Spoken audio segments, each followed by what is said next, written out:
តោះងារមកស្គាល់កីឡាករម្នាក់នេះដែលជា legend របស់ Holland ក៏ដូចជា AC Milan ហើយគាត់នោះមានឈ្មោះថា Gullit បងប្អូនអ្នកស្រឡាញ់វិស័យបាល់ទាត់យើងចាស់ក៏ដូចជាប្រិយមិត្តប៉ះមួយចំនួនស្គាល់គាត់ច្បាស់មែនទែន Ruud Gullit នេះដោយសារគាត់គឺជាកីឡាករកម្រដែលគាត់លេងបានច្រើនរ៉ូលមែនទែនពីលើមកក្រោមពីឆ្វេងទៅស្ដាំតាំងពីប្រយុទ្ធស្លាបបំរើគឺគាត់លេងបានទាំងអស់ពីក្មេងប្រុសម្នាក់កាលនៅក្នុងទីក្រុង Amsterdam ប្រទេសហូឡង់ក្លាយជាកីឡាករដែលឈ្នះ Ballon d'Or គឺជាកីឡាករដែលល្អបំផុតនៅក្នុងប្រវត្តិសាស្ត្រគាត់បានចាប់ផ្ដើមអាជីពជាកីឡាករបាល់ទាត់នៅក្នុងឆ្នាំ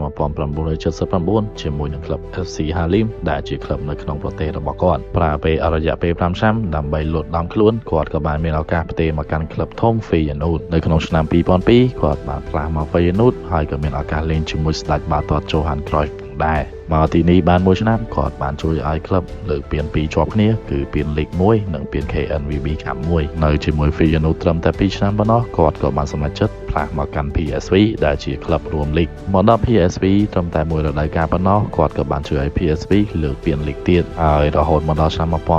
1987គាត់ក៏បានសម្រេចចិត្តផ្លាស់មកកាន់ទឹកដីអ៊ីតាលីជាមួយនឹង Marco van Basten និង Frank Rijkaard គាត់បានបង្កើត AC Milan ដ៏អស្ចារ្យកាលពីជំនាន់នោះហើយគាត់បានជួយ AC Milan ឲ្យឈ្នះពាន Serie A 3ដងនិង Champions League 2ដងដែល Champions League ជំនាន់នោះគេហៅថា European Cup បន្ទាប់ពីចាក់ចេញពី AC Milan គាត់ក៏បានទៅរួមរស់ជាមួយនឹង Sampdoria នៅ Sampdoria គាត់បានជួយឲ្យក្លឹបឈ្នះពានមួយដែរគឺពាន Coppa Italia ហើយរហូតដល់ឆ្នាំ1995គាត់ក៏បានសម្រេចចិត្តផ្លាស់មកកាន់ទឹកដីអង់គ្លេសចូលរួមជាមួយ Tokyo Chelsea ហើយនៅពេលមួយដែលគាត់នៅ Chelsea គាត់គឺជា player manager បានន័យថាគាត់ជាគ្រូបង្វឹកផងជាកីឡាករផងហើយអស្ចារ្យមែនទែនគាត់បានជួយឲ្យ Chelsea ឈ្នះពាន FA Cup ជាលើកដំបូងក្នុងរយៈពេល26ឆ្នាំនៃការខកខានលើកពាននេះហើយបើងាកមកមើលគាត់ជាមួយនឹងជម្រើសជាតិវិញគាត់បានជួយឲ្យជម្រើសជាតិ Holland លើកពាន Euro ក្នុងឆ្នាំ